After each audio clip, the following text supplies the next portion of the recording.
அஸ்ஸலாமு அலைக்கும்.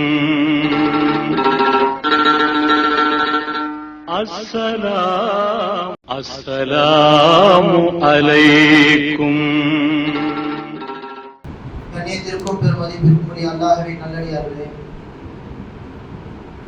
அல்லாஹ் சுப்ஹானஹு வ தஆலா நமக்கு ரமலான் மாதத்தை கொடுத்து ரமலானுடைய கயிறு பரக்கத்துகளை அனுபவிக்கக்கூடிய ஒரு நல்லதொரு வாய்ப்பை நமக்கு அல்லாஹ் தஆலா கொடுத்திருக்கின்றான். நாம் இந்த 20 நாட்களை எப்படி கழித்தோம், வரக்கூடிய 10 நாட்களை எப்படி கழிக்க போகிறோம் என்பதை குறித்து தான் நமக்கு மத்தியிலே நாம் சிந்தித்து உணர்வது அவசியம். கண்ணியத்திற்குரியவர்களே, மதீனாவிலே ஒரு நாள் ஒரு யானை வருகிறது. காலம் யாருடைய காலம்?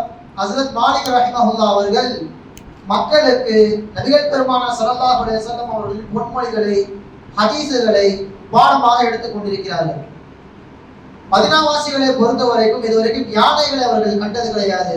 எனவே யானை உள்ளே வந்து விட்டது என்று தெரிந்தவுடன் ஹதீஸ் பாடங்களை படித்துக் கொண்டிருக்கின்ற மக்கள் அப்படியே அதை விட்டு யானைகளை காண சென்று விட்டார்கள்.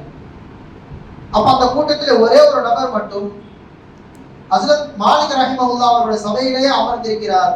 நீங்கள் போகவில்லையா என்பதாக கேட்க, நான் வந்த நோக்கம் வேறு, நான் ஹதீஸுகளை படிக்க வந்திருக்கின்றேன், பெருமானார் ஸல்லல்லாஹு அலைஹி வஸல்லம் அவர்களின் வார்த்தைகளை செவிமடுக்க வந்திருக்கின்றேன், எனவே என்னுடைய நோக்கம் இதுதான், யானைகளை பார்ப்பது கிடையாது என்பதாக சொல்வார்கள்.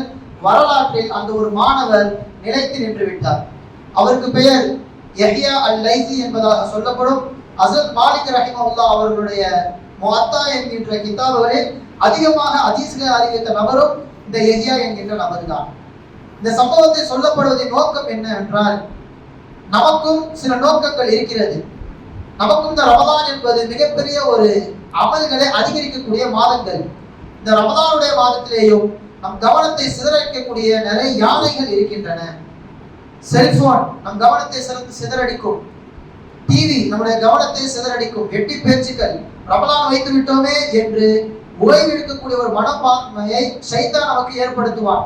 இப்படி நம் கவனத்தை சிதறடிக்கக்கூடிய நிறைய விஷயங்களுக்கு மத்தியில் தான் நாம் வாழ்ந்து கொண்டிருக்கின்றோம். இந்த 20 நாட்களை நாம் எப்படி கடந்தோம் என்று நமக்கு தெரியாது. எஞ்சி வரக்கூடிய இந்த 10 நாட்களில் இது போன்ற காரியங்களை நாம் தள்ளி வைத்து விட்டு அதிகமாக அமல்களில் ஈடுபடுவது அவசியம். காரணம், ரசூலுல்லாஹி ஸல்லல்லாஹு அலைஹி வஸல்லம் அவர்கள் இந்த 30 நாட்களை 10 அழகாக பிரித்து நமக்கு உபதேசம் செய்கின்றார்கள்.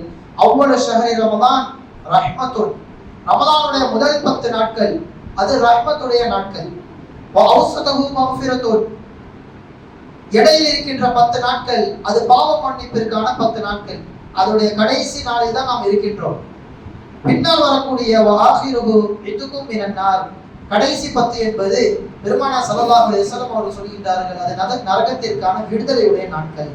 எனவே இந்த 10 நாட்களை நாம் எப்படி கழிக்க போகிறோம்? பெருமானார் ஸல்லல்லாஹு அலைஹி வஸல்லம் அவர்கள் கடைசி 10 நாட்கள் நுழைந்துவிட்டால் அவர்களுடைய நிலைகள் முழுவதுமாக மாறிவிடும். ரமலான் வந்தாலே பெருமானாரை கையில் பிடிக்க முடியாது. கடைசி 10 என்று வருகின்ற பொழுது கான ரசூலுல்லாஹி ஸல்லல்லாஹு அலைஹி வஸல்லம் யஜ்தஹிது ஃபில் அஷ்ரில் அவாஹிர், கடைசி 10 தீவிரமாக அமல்களில் ஈடுபட ஆரம்பித்து விடுவார்கள். மாலா யஜ்தஹிது ஃபீ கைரிஹி, மற்ற நாட்களில் செய்வதை விட, ரமலானின் முதல் 20 நாட்களில் செய்வதை விட கடைசி 10 நாட்கள் பெருமானாரின் அமல் என்பது தீவிரம் அடைந்துவிடும் என்பதாக சொல்லி காட்டுகிறார்கள் சஹாபா பெருமக்கள். மட்டுமல்ல, தாங்கள் எப்படி அமல் செய்கின்றார்களோ தன் குடும்பத்தாரையும் அந்த அமலிலே ஈடுபடுத்துவார்கள், நிர்பந்தப்படுத்துவார்கள். மார்க்கத்தில் நிர்பந்தமில்லை என்பதாக குர்ஆன் வசனம் நமக்கு சொல்கின்றது. ஆனால் பெருமானார் ஸல்லல்லாஹு அலைஹி வஸல்லம் அவர்கள் தூங்குகின்ற விஷயத்திலே ரமலான் வந்தாலும் ஓய்வுகள் எடுக்கக்கூடாது, ரமலானில் நீங்கள் விழித்து அமல் செய்ய வேண்டும் என்று குடும்பத்தை நிர்பந்திப்பார்கள் என்பதாக ஹதீஸ்களிலே வருகிறது. ஸல்லல்லாஹு அலைஹி வஸல்லம் அவர்கள் இதனுடைய நேரங்களை எப்படி வீணடித்து விடக்கூடாது என்கின்ற விஷயத்தில் எந்த அளவிற்கு கவனமாக இருந்தார்கள். ஒரு சின்ன நொடி கூட அவர்கள் வீணடிக்க மாட்டார்கள். ஹதீஸில் வருகிறது, கான நபி ஸல்லல்லாஹு அலைஹி வஸல்லம் இதா தஹலல் அஷர ஷத்த மிஸ்ரஹு, கடைசி 10 வந்து விட்டால் தங்களுடைய கீழாடை, தங்களுடைய கைலிகளை கூட இறுக்கமாக கட்டிக்கொள்வார்களாம். காரணம், அந்த கைலி கட்டுகின்ற நேரத்திலும் கூட அடிக்கடி கட்டுவதன் மூலமாக கூட நம்முடைய நேரத்தை வீணடித்து விடக்கூடாது என்று இருக்க கட்டிவிட்டு அமல்களில் ஈடுபடுவார்களாம். மட்டுமல்ல அஹியா லைலஹு, இரவு முழுக்க அவர்கள் விழித்து அமல் செய்வார்கள். வைகல அஹ்லஹு, குடும்பத்தாரும் இதே காரியத்தில் ஈடுபடுத்துவார்கள் என்பதாக சொல்லப்படுகிறது. எனவே இந்த 10 நாட்களில் விழித்திருக்கக்கூடிய நாட்கள். வெறும் ஒற்றைப்படை இரவில் மட்டும் நாம் கண் விழிக்காமல் 10 நாட்களிலேயும் கண் விழித்து அமல் செய்ய வேண்டும், பிறருக்கும் இந்த விஷயத்தை எத்தி வைக்க வேண்டும் என்பது ரசூலுல்லாஹி ஸல்லல்லாஹு அலைஹி வஸல்லம் அவர்களின் உயர்ந்த சுன்னத்தாக இருக்கின்றது. கடைசி 10 என்று வருகின்ற பொழுது நாம் இஅ்திகாஃபை இங்கே நினைவில் கொள்ள வேண்டும். பெருமானார் ஸல்லல்லாஹு அலைஹி வஸல்லம் அவர்கள் வாழ்நாளில் இஅ்திகாஃபை எப்போதும் விட்டதில்லை. அவர்கள் வஃபாத் ஆகின்ற வரைக்கும் இஅ்திகாஃப் இருந்தார்கள் என்பதாக அன்னை ஆயிஷா ரலியல்லாஹு தஆலா அன்ஹா அவர்கள் தெரிவிக்கின்றார்கள். அன்ன நபி ஸல்லல்லாஹு அலைஹி வஸல்லம் கான யஅதகிஃபு ஃபில் அஷ்ரில் அவாஹிர் மின் ரமதான். இவர்கள் வைப்பதை பார்த்து பெருமானார் ஸல்லல்லாஹு அலைஹி வஸல்லம் அவர்கள் மனைவிமார்களும் இஅ்திகாஃபில் இருக்க ஆரம்பித்தார்கள். பெண்களும் இஅ்திகாஃப் இருக்க வேண்டும், அது மிகப்பெரிய ஒரு சுன்னத் என்பதை ரசூலுல்லாஹி ஸல்லல்லாஹு அலைஹி வஸல்லம் அவர்கள் இந்த இடத்தில் நமக்கு சொல்லி காண்பிக்கிறார்கள். ஒரு ஊர் என்று நாம் எடுத்துக்கொண்டால் கட்டாயம் கடைசி 10 நாட்களில் ஒரு நபராவது முழுமையாக இஅ்திகாஃப் இருக்க வேண்டும். ஒருவர் இருந்து விட்டால் போதும், ஒட்டுமொத்த ஊரும் தப்பித்து விடும். இதனால்தான் இதை ஃபர்தே கிஃபாயா என்பதாக சொல்லப்படும்.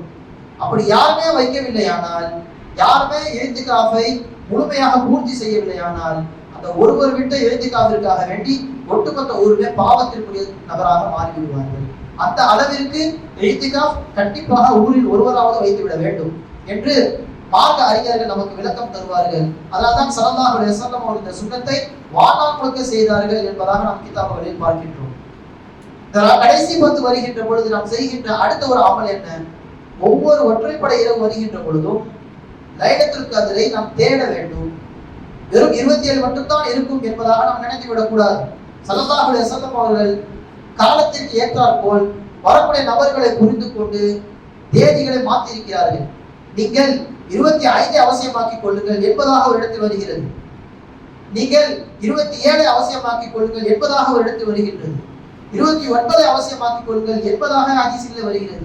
எனவே ஒற்றைப்படை இரவு வந்தாலே முழுக்க முழுக்க நாம் அமல்களில் ஈடுபட ஆரம்பித்து விட வேண்டும். வெறும் 27 மட்டும் நாம் குறிக்கோளாக வைத்து அமல் செய்யக்கூடாது. எனவே லைலத்துல் கத்ரை தேடுவது மிக முக்கியமான ஒரு அமல் இந்த கடைசி 10 நாட்களிலே. ரசூலுல்லாஹி ஸல்லல்லாஹு அலைஹி வஸல்லம் அவர்கள் இந்த இஅ்திகாஃபை குறித்து சொல்வார்கள், நீங்கள் நேரம் ஒதுக்குவது இருக்குது அல்லவா, மற்ற நாட்களை விட அல்லாஹ்விற்கு நேரம் ஒதுக்குதல் என்பது ரொம்ப பிடித்த ஒரு செயல்.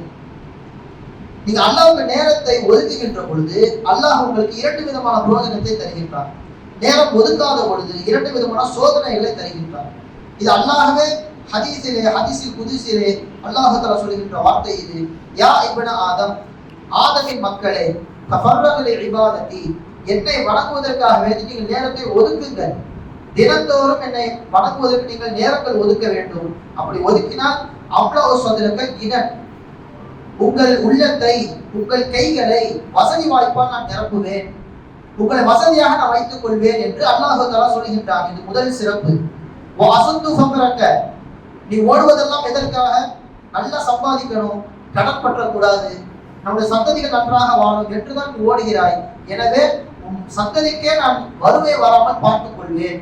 அல்லது உனக்கு கடன் இருந்தால் அந்த கடனை அடைப்பதற்கு நான் பொறுப்பேற்றுக் கொள்கிறேன் என்று அல்லாஹ் தஆலா சொல்கின்றான்.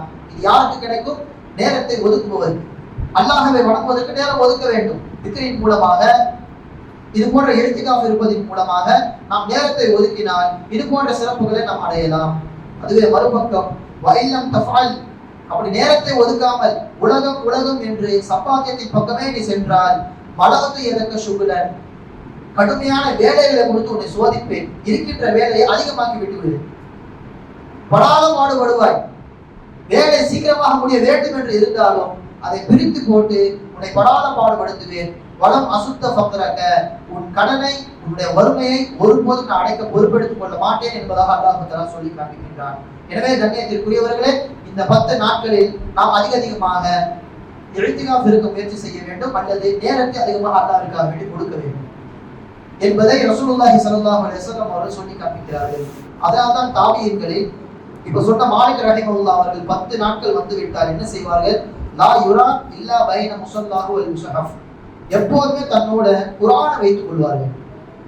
கடைசி 10 வந்து விட்டால் பேச்சை துண்டித்து விடுவார்கள். மக்கள் எல்லாம் கேட்பாங்களாம், ஹதீஸ் பாடம் நடத்துவீங்களே, பாடம் நடத்துவதில்லை, மட்டுமல்ல நீங்கள் பேச்சுக்கு கூட ஒரு கலந்துரையாடல் உங்ககிட்ட இருக்க மாட்டேங்குது என்பதாக கேட்கும் பொழுது மாலிக் ரஹிமஹுல்லாஹ் அவங்க சொல்லுவாங்க, இந்த கடைசி 10 என்பது ஹாதிஹி அய்யாமுல் குர்ஆன் வல் இஅ்திகாஃப், இது குர்ஆன் ஓதுவதற்கும் இஅ்திகாஃப் இருப்பதற்குமான நாட்கள். வலைஸலில் ஹதீஸி ஃபீஹா வக்துன், வெட்டி பேச்சிற்கு இந்த 10 நாட்கள் இடம் கிடையாது என்பதாக சொல்வார்கள் மாலிக் ரஹிமஹுல்லாஹ் அவர்கள். ஷாஃபி இமாமின் கருத்து மிகவும் இந்த இடத்துல பிரசித்தி பெற்றது. ரமதான் என்பது ஓட்டப்பந்தயக்காரர்களின் மைதானம்.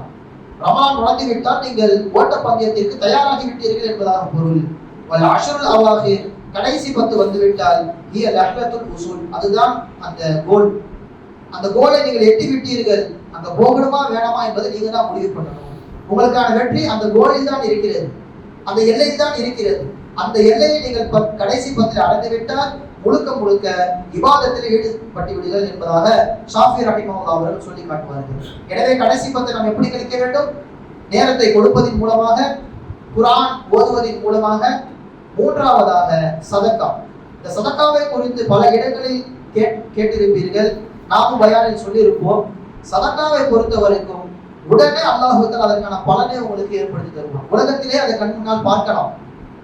சதக்கா செய்வதன் மூலமாக இருப்பது அதிகமாகும், சதக்கா செய்வதன் மூலமாக போனதை விட வருவது சிறப்பாக இருக்கும் என்பது சஹாபா பெருமக்களின் வாழ்க்கை மூலம் நாம் தெரிய வருகின்ற செய்தி. வரலாற்றிலே அற்புதமாக 2 சம்பவங்களை பதிவு செய்கின்றார்கள். அலி ரலியல்லாஹு தஆலா அன்ஹு அவர்கள் வீட்டிலிருந்து துணிகளை எடுத்துக்கொண்டு வெளியே செல்கிறார்கள்.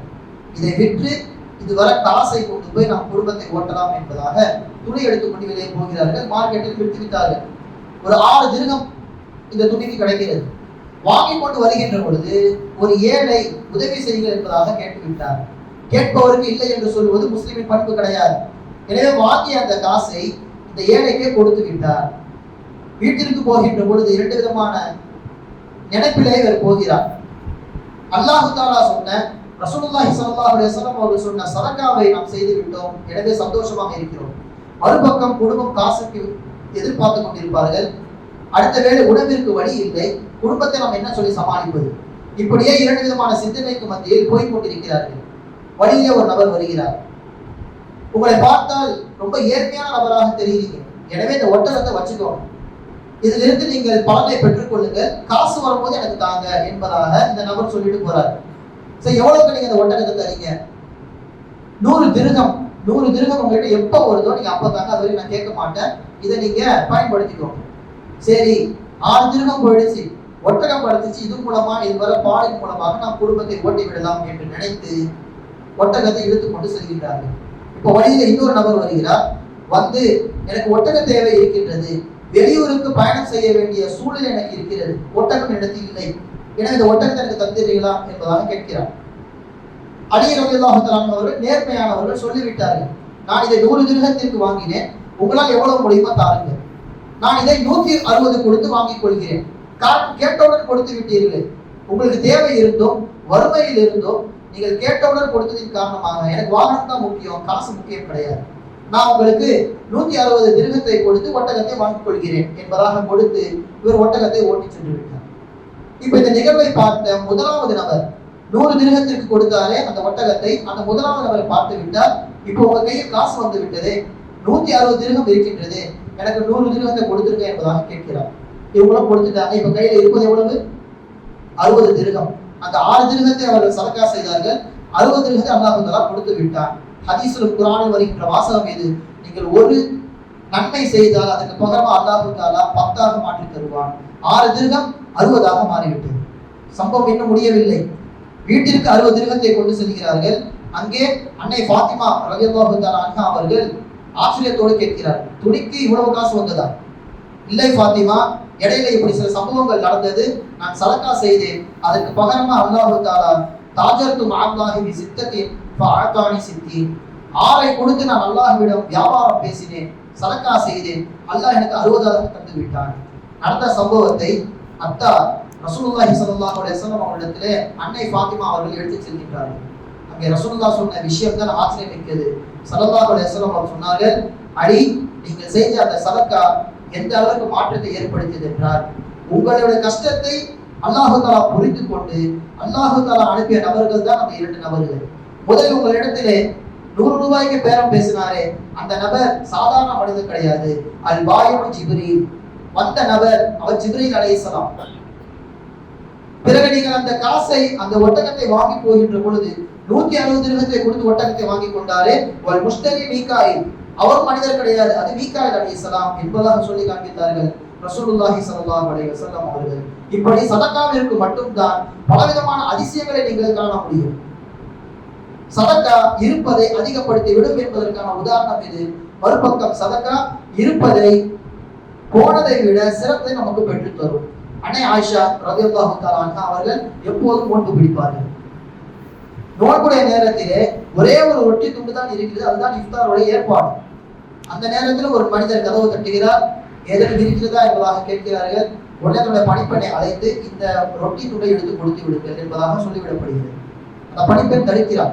காலை முழுக்க நீங்கள் நோன்பு வைத்திருக்கின்றீர்கள், ஒரு சின்ன துண்டை உங்களுக்காக நீங்க எடுத்துக்கிட்டு மீதி உள்ளதை கொடுங்க என்பதாக சொல்ல மறுத்து விட்டார்கள். இல்லை பரவாயில்லை, பேரிச்சம்பழம் போதும், தண்ணீர் போதும்.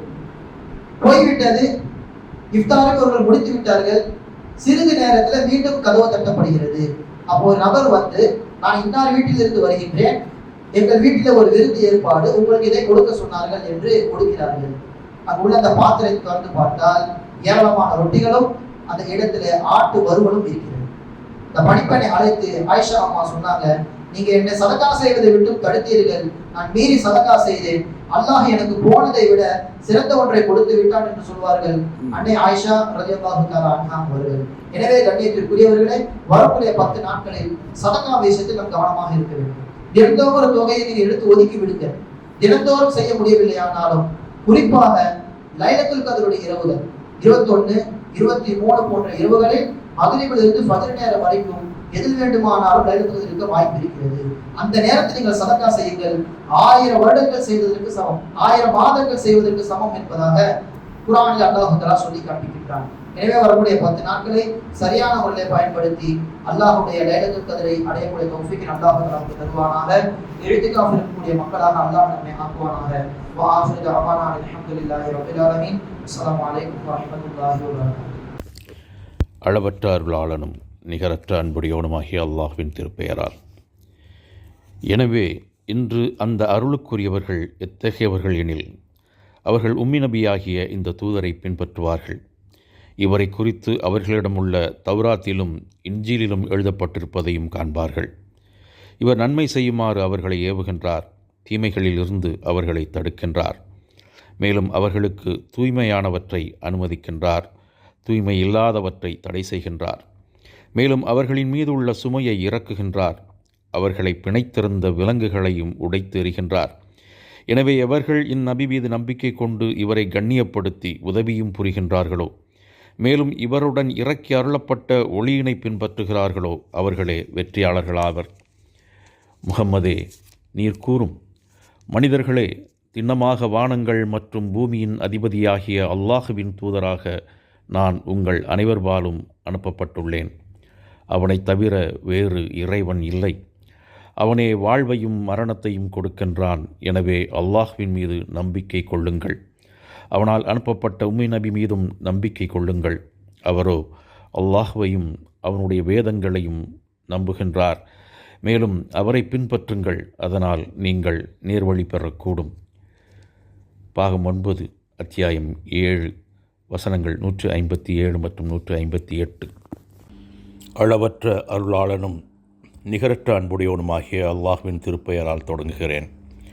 விரட்டப்பட்ட சபிக்கப்பட்ட ஷைத்தானை விட்டும் அல்லாஹ்விடம் நான் பாதுகாப்பு தேடுகிறேன். யா அல்லாஹ், இன்றைய நாளின் அதிகாலையில் உன்னை வணங்குவதற்காக எங்களை அழச் செய்து அருள் நிறைந்த பிரகாசத்தை வழங்கியதற்காக நன்றி செலுத்துகிறேன். இறைவா, உனது ஒளியால் எங்கள் இதயங்களை பிரகாசம் அடையச் செய்வாயாக. எங்கள் உடலில் ஒவ்வொரு உறுப்பிலும் எலும்புகளிலும் தசைகளிலும் உனது ஒளியால் ஆரோக்கியத்தை வழங்குவாயாக. எந்த நல்லடியார்கள் மற்றும் இறை நேசர்களின் இதயங்கள் உனது ஒளியால் வெளிச்சமும் ஞானமும் பெற்றதோ அந்த அருளை எங்கள் அனைவருக்கும் வழங்குவாயாக. உதவி என்று கேட்பதை விரும்புபவனும் கேட்டதை வழங்குபவனுமான கருணைமிக்க இறைவனே, உனது நன்மையை உனது அருளை நேசிப்பவர்களாகவும் ஊழல், கீழ்ப்படியாமை, கோபம் போன்ற நரகத்தின் நெருப்பிலிருந்தும் எங்களை காப்பாற்றுவாயாக. இன்று அதிகாலை நோன்பு இருப்பதற்காக நாங்கள் உண்ட சகர் உணவில் உனது அருளையும் ஆசீர்வாதங்களையும் வழங்குவாயாக. எங்களை நரகத்தில் இருந்து காப்பாற்றி உயர்ந்த சுவனத்தில் இடமளிப்பாயாக. யார் உண்மையாக உனது வழியை பின்பற்றினார்களோ அந்த உன்னத வழியை எங்களுக்கும் அருள்வாயாக. எங்கள் பாவங்களை மன்னிப்பாயாக. தீய எண்ணங்களையும் செயல்களையும் எங்கள் உள்ளத்திலிருந்து அகற்றுவாயாக. போரால் பாதிக்கப்பட்ட நாடுகளில் அமைதியை ஏற்படுத்துவாயாக. மதவெறியால் எங்கள் நாடு நாசகமாகாமல் காப்பாற்றுவாயாக. சிறுபான்மை சமூகங்களின் மீது அநியாயமாக கொலைவெறி தாக்குதல் நடத்தும் மதவெறியர்களுக்கு நீயே தண்டனை வழங்குவாயாக. நீதியில் சிறந்தவர்களுடன் எங்களை வாழ வைத்து அவர்களுடனே எங்களை மரணிக்கச் செய்து மீண்டும் நீதிமான்களுடனே எங்களை மீண்டும் உயிர்ப்பிப்பாயாக. ஆமீன் ஆமீன் யா ரப்பல் ஆலமீன்.